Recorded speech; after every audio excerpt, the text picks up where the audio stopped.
हाँ जी, CMA final के सभी स्टूडेंट्स कैसे हैं आप सब? वो सभी स्टूडेंट जिनका अटेम्प्ट है दिसंबर 2024।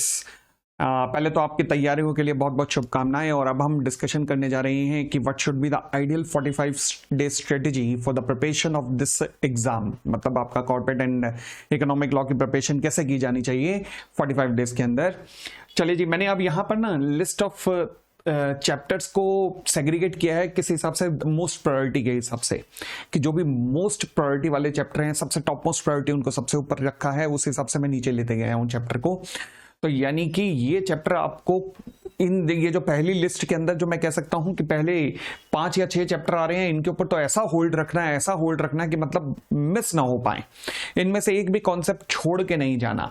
और ध्यान रखना अपनी तरफ से मैं भी क्या करूंगा कि सीओसी के प्लेटफॉर्म पे ही, सीओसी के यूट्यूब चैनल पे ही आप लोगों को list of important top most 100 question मिलेगा, जो कि अभी दिवाली के एकदम बाद शुरू हो जाएगा। और हम हर 2 या 3 दिन बाद टॉप 10 करके इस तरीके से लगभग 20 नवंबर तक ही हम लोग 100 क्वेश्चन निपटा देंगे। तो हम लोग ये दिवाली के बाद करेंगे और YouTube चैनल पे रहेगा। बट फिलहाल मीनवाइल आपने अपने चैप्टर की प्रिपरेशन करनी है। क्यों? क्योंकि जब हम प्रॉब्लम एंड सॉल्यूशन का डिस्कशन करेंगे, टॉप मोस्ट 100 क्वेश्चन डिस्कस करेंगे, उससे पहले आपका चैप्टर पे होल्ड तो होना चाहिए। जब तक होल्ड ही नहीं होगा तो चैप्टर की इंपॉर्टेंस क्या रही, प्रॉब्लम एंड सॉल्यूशन करके फायदा क्या होगा। तो इसलिए उससे पहले अच्छा सा होल्ड रखना और ये प्रायोरिटी रखना। मतलब सबसे पहले अगर मैं कहूं कि किस चैप्टर को आपने प्रायोरिटी में करना है, तो डायरेक्टर्स के दोनों चैप्टर हैं उसको करना। फिर आप आईबीसी खत्म करेंगे, फिर कॉर्पोरेट गवर्नेंस एंड सीएसआर दुखती रह गए भाई, इसको अच्छे से पढ़ना। फिर कंपटीशन एक्ट, फेमा, और उसके बाद जो आपके चैप्टर्स आएंगे वो होंगे कंपनी का फॉर्मेशन कन्वर्जन। हालांकि आपकी स्टडी मटेरियल का चैप्टर नंबर 1 है ये, बट इसे आप 5वें 6ठे नंबर पे ला सकते हो। सबसे पहले डायरेक्टर्स करना। जिन्हें लगता है कि नहीं सर पहले ये कर लें तो क्या होगा, आप कर सकते हो, कोई दिक्कत नहीं। देखो 5 या 6 में थोड़ा रीशफल करना भी चाहते हो, कोई दिक्कत नहीं है। अगली बात, फिर बैंकिंग इंश्योरेंस को लास्ट में लाना, फिर सरफासी, एमएसएमई, इन्वेस्टमेंट या डिपॉजिट्स, इंस्पेक्शन, रिमेनिंग जितने भी हैं like accounts, dividend, auditor and audit, ये चैप्टर्स को सबसे लास्ट में लाना।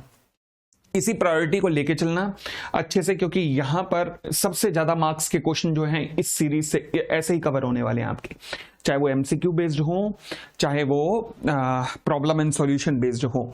तो सबसे ज्यादा यही कवर होने वाले हैं। जब हम लिस्ट ऑफ इंपॉर्टेंट क्वेश्चन करेंगे तो उस लिस्ट ऑफ इंपॉर्टेंट क्वेश्चन के अंदर मैं आपको एमसीक्यूज भी दूंगा सॉल्व करने के लिए अलॉन्ग विद देयर सॉल्यूशन, ताकि आप अपनी प्रैक्टिस को अच्छे से चेक कर सकें कि ठीक चल रही है या नहीं। ठीक है जी, तो बहुत बहुत शुभकामनाएं आपकी इस प्रिपरेशन के लिए। और जो हमारा सीओसी पे बैच लॉन्च हुआ है वो केवल इसलिए ही लॉन्च हुआ है, केवल उसका पर्पस ही यही है कि आपकी तैयारी को आखिरी वक्त में, यानी कि आखिर के दिनों में एक पुश दिया जा सके अच्छे से। और हमारा जो पर्पस है, आई थिंक वो आपको आपका पर्पस अचीव करने में मदद करेगा। तो आप सबको आपकी तैयारी के लिए बहुत बहुत शुभकामनाएं, बहुत बहुत धन्यवाद, थैंक यू। हम मिलते रहेंगे। रिवीजन क्लास भी जल्दी लॉन्च होने वाली है अगले कुछ दिनों में, और लिस्ट ऑफ इंपॉर्टेंट क्वेश्चन तो मैं लाइव डिस्कस करूंगा सीओसी के यूट्यूब चैनल पर। Thank you, bye bye, take care.